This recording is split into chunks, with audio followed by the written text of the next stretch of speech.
Bismillahirrahmanirrahim. The next topic of discussion is chronic leukemias. Basic principles: neoplastic proliferation of mature circulating lymphocytes characterized by high WBC count. इसमें जो mature circulating lymphocytes होते हैं वो ज़्यादा हो जाते हैं. एक्यूट ल्यूकीमियाज के अंदर हमारे पास बेसिकली हम ब्लास्ट सेल्स पढ़े थे कि वो ज़्यादा हो रहे हैं, लेकिन क्रॉनिक ल्यूकीमियाज के अंदर आपके जो मेच्योर सर्कुलेटिंग लिम्फोसाइट्स होते हैं वो ज़्यादा हो जाते हैं और आपका WBC काउंट जो होता है वो आपका हाई हो जाता है. हाई WBC काउंट होगा और आपके जो सर्कुलेटिंग लिम्फोसाइट्स होते हैं वो ज़्यादा हो जाते हैं. इसका जो आंसर होता है वो ज़्यादा इंसीडियस होता है और ओल्डर अडल्ट्स के अंदर होते हैं. क्रॉनिक ल्यूकीमियाज भी ओल्डर अडल्ट्स के अंदर होते हैं. एक्यूट माइलॉइड ल्यूकीमिया भी ओल्डर अडल्ट्स के अंदर होता है. सिर्फ ALL हमने पढ़ा है कि जो बच्चों के अंदर होता है उसकी प्रोग्नोसिस भी अच्छी होती है, कीमोथेरेपी को अच्छा रिस्पॉन्स भी करता है. अब एक्यूट माइलोजिनस ल्यूकीमिया में हमने पढ़े थे कि और रॉड्स होते हैं जो कि बेसिकली माइलोपेरोक्सिडेज के एग्रीगेट्स होते हैं. इस तरह से हमने पढ़ा था कि जो एक्यूट मोनोसाइटिक ल्यूकीमियाज होता है वो आपकी गम्स को अफेक्ट करता है और मोनोसाइट ज्यादा हो जाते हैं. अब जो क्रॉनिक लिम्फोसाइटिक ल्यूकीमियाज होते हैं इसके आपके अंदर जो लिम्फोसाइट्स होते हैं वो ज्यादा हो जाते हैं. Okay, so now the chronic lymphocytic leukaemia. Chronic leukaemia के अंदर सबसे पहले आता है हमारे पास chronic lymphocytic leukaemia. Chronic lymphocytic leukaemia के अंदर न्यूप्लास्टिक प्रोलिफरेशन होती है आपके नेव बी सेल्स की, ये ज्यादा हो जाते हैं जो कि CD5 को भी एक्सप्रेस करते हैं और CD20 को भी एक्सप्रेस करते हैं जो कि मोस्ट कॉमन ल्यूकीमिया है overall. Chronic lymphocytic leukaemia CLL जिसके अंदर आपके नेव बी सेल ज्यादा हो जाते हैं जो CD5 को CD20 को शो करते हैं और ये मोस्ट कॉमन ल्यूकीमियाज है ऑफ ओवरऑल. इसमें लिम्फोसाइट ज्यादा हो जाएंगे, साथ हमें स्मथ सेल्स नजर आते हैं ब्लड स्मेयर पे. CLL के अंदर हमें स्मथ सेल नजर आते हैं और इसमें लिम्फोसाइट्स आपके ज्यादा हो जाते हैं. Involvement of the lymph nodes leading to the generalised lymphadenopathy is called small lymphocytic lymphomas. जब आपके लिम्फ नोड्स को इन्वॉल्व कर लेता है तो उसकी वजह से आपको जनरलाइज्ड लिम्फेडिनोपैथी डेवलप हो जाती है, उसको हम कहते हैं small lymphocytic lymphomas.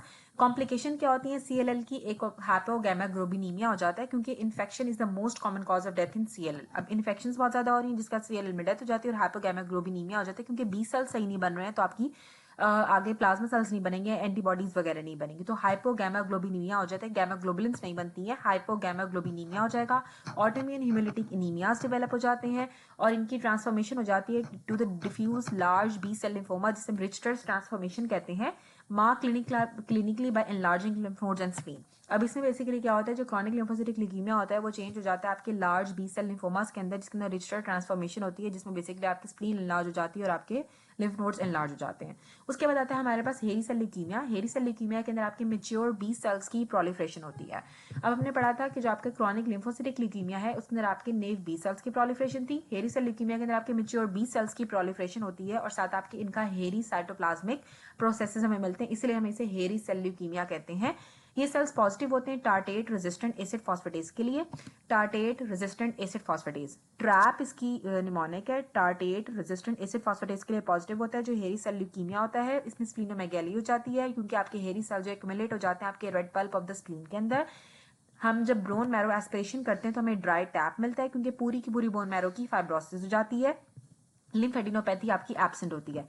Chronic lymphocytic leukaemia के अंदर लिम्फेडिनोपैथी होती है जिसे हम कहते हैं स्मॉल लिम्फोसिटिक लिम्फोमा, लेकिन आपकी हेरी सेल ल्यूकीमिया के अंदर आपके लिम्फेडिनोपैथी नहीं होती है, स्प्लीनोमेगैली होती है. साथ आपके बोन एस्पिरेशन के ऊपर हमें ड्राई टैप मिलता है क्योंकि आपकी पूरी की पूरी बोन मैरो की फाइब्रोसिस हो जाती है. ये एक्सीलेंट रिस्पॉन्स शो करता है टू CDA क्लैड्रीबीन जो कि एक एडिनोसिन डीअमीनेज इनहिबिटर होती है. एडिनोसिन डीअमीनेज इनहिबिटर होती है. एडिनोसिन जो एक्युमुलेट कर जाती है to the toxic levels in neoplastic B cells. अब क्या होती है, जो एडिनोसिन टॉक्सिक लेवल्स तक आपके न्यूप्लास्टिक बी सेल्स के अंदर एक्युमुलेट कर जाती है तो जो आपका एक्सीलेंट रिस्पॉन्स आता है वो आपका क्लैड्रीबीन के थ्रू आता है हेरी सेल ल्यूकीमियास के अंदर जो कि एडिनोसिन डीअमीनेज इनहिबिटर है.